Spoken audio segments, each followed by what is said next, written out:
Looks like we've got ourselves a photo finish between Jason Statham's A Working Man and Disney's Snow White at the top of the box office here this weekend. Welcome to the Box Office Revival. I'm Brandon Gray, creator of Box Office Mojo, coming at you with an update for the weekend ending March 30th, 2025. Now you may be asking yourself, photo finish? I don't see any photo finish here. I see A Working Man about $1 million ahead of Snow White. Well, let me explain. First of all, these are studio estimates, which include solid numbers for Friday and Saturday, plus projections for Sunday. Actual figures come in on Monday, and these numbers will be revised. But the main reason I'm saying it's a photo finish is because A Working Man's debut includes Thursday previews. So let me correct this chart for you so you can see what I'm talking about. Ah, that's better. Getting rid of those pesky Thursday grosses from the weekend grosses here. You see, the industry standard, which is incorrect, is to include Thursday grosses for new movies only, not old movies, just the new movies, into the weekend chart. But no. This weekend column here is supposed to only be Friday, Saturday, Sunday. The preview grosses, though, naturally do go over here in the total. So 15.2 million, which is the number you've seen reported for A Working Man, that is the total gross. But the actual weekend gross is around 14.1 million according to estimates. And this is why we have that photo finish. Snow White is estimated at 14.2. Actually, based on the studio estimates, Snow White is actually still number one. But I need to explain studio estimates because the weekend's not done yet. It's still Sunday. Well, the studio estimate is made by counting pretty solid grosses for Friday and Saturday and then making a projection for Sunday. In other words, an educated guess for what Sunday will turn out to be, because these weekend estimates come out on Sunday morning. And they're usually pretty close, to be fair, but when you're only about $100,000 apart, I mean, just a slight error could call the weekend for one movie over the other. Relatively speaking, though, regardless of rank, a roughly $14 million opening weekend for A Working Man is more successful than a $14 million second weekend for a Disney live-action adaptation like Snow White. Snow White is a disaster, whether it's number one or number two. Before we rip further into Snow White, let's run down the rest of the weekend here. So, A Working Man with 14 million and change here. That's about the same as the last Jason Statham action picture, The Beekeeper. The Beekeeper did about 14.2 for the weekend proper, but because it had greater previews, its total was about 16.6 through the same point versus 15.2 for A Working Man. But hey, I think the title A Working Man probably isn't as catchy as the title and concept for The Beekeeper. So to retain most of the audience here, at least on opening weekend, that's pretty darn good for Statham and company. As I said, we'll get further into Snow White. I just want to talk about these other movies that debuted. Now, we got number 3. I think it's still number 3 here, but The Chosen, The Last Supper. It's putting the sus in Jesus because they did not break out their preview grosses. So this $11.5 million total includes preview grosses, but I think that was still enough to keep it at number 3, even if we take those out once we find them out. So I'm going to just hold that there for now. And I guess, well, hey, it's doing numbers that The Chosen is supposed to do, especially at this time of year. 'Tis this season, and there'll be more Chosen Last Supper events as we get closer to Easter. Now, The Woman in the Yard, this is the latest from Blumhouse, and it did about 8.6 million for the weekend proper, which was a little bit less than Imaginary did last March. Imaginary was also a Blumhouse supernatural horror picture. So perfect comp, and Woman in the Yard is coming in slightly less than that. Now, Death of a Unicorn, starring Paul Rudd and Jenna Ortega.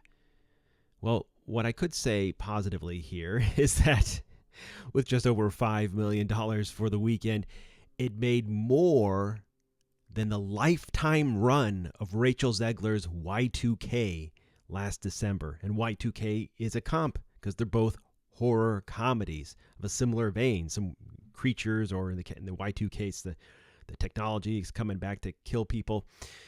Similar movies, and they're both from A24. So that's the nice way of spinning Death of a Unicorn's debut here. But that's a terrible opening. No way to sugarcoat it. No one went to see it. Horror comedy is notoriously a tough sell, so perhaps this wasn't the best career move for Miss Ortega. Also of note is Princess Mononoke at number 6, with an estimated $2.8 million for the weekend proper. That is the highest dollar gross yet for Princess Mononoke in its entire 25-year plus history in our domestic market. So kudos to that picture, playing at 330 IMAX locations. And Captain America Brave New World still in the mix, down 30% to an estimated $2.8 million. And yes, Disney will make sure it crosses the $200 million mark. They have to save face. But there's no saving face for this weekend as a whole. The multiplexes were basically empty, all movies totaling just over $75 million, according to estimates, which is down over 45% from the same weekend last year when Godzilla x Kong: The New Empire debuted. And here are the top grossing movies for the year so far, including holdovers from 2024, but just counting their calendar grosses like for Mufasa, Sonic, etc. You see Captain America Brave New World still number 1, and Snow White climbs to number 5 with nearly $67 million in total. Whew. What a terrible year so far. The industry, not just Disney, needed Snow White to be great. But alas, it wasn't. But hey, let's break down its box office anyway. Here we go. These are the daily grosses domestically.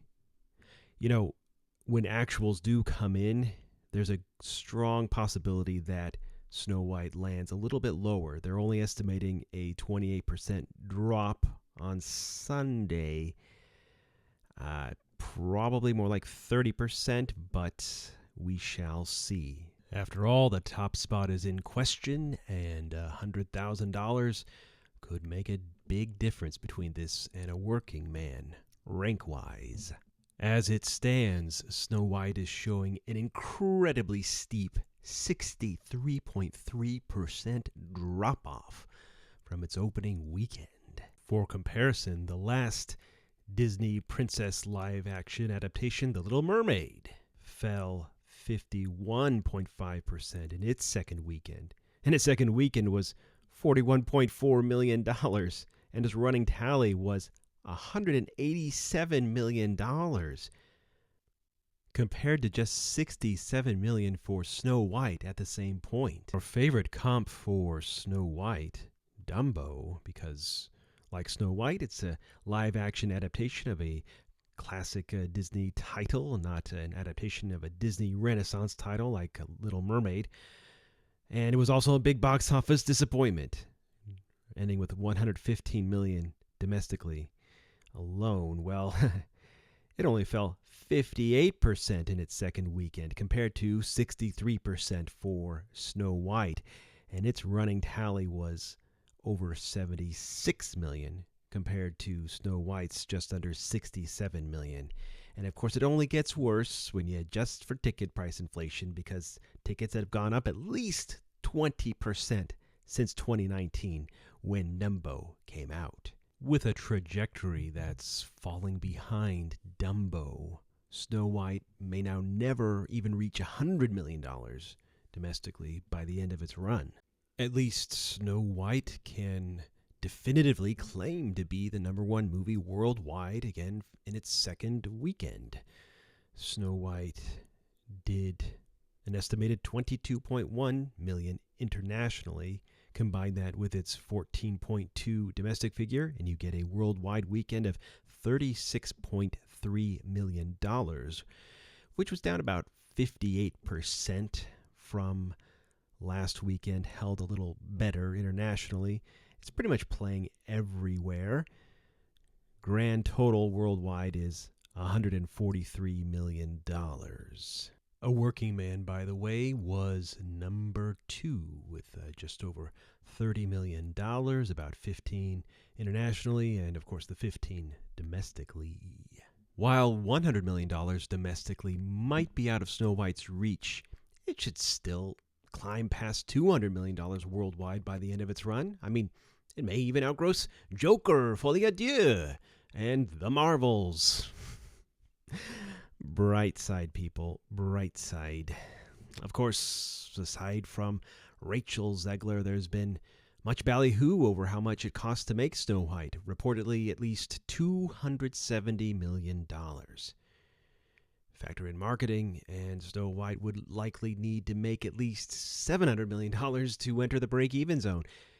Clearly, Snow White is a candidate for all-time money loser.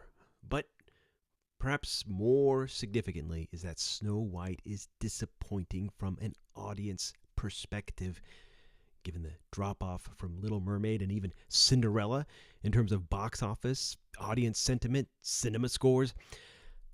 The level of embarrassment at Disney must be off the charts for this abject failure of their most historically iconic princess. So what say you? Does the Snow White movie deserve this fate? Do you agree with the Hollywood spin machine that Thursday should be counted as part of the weekend?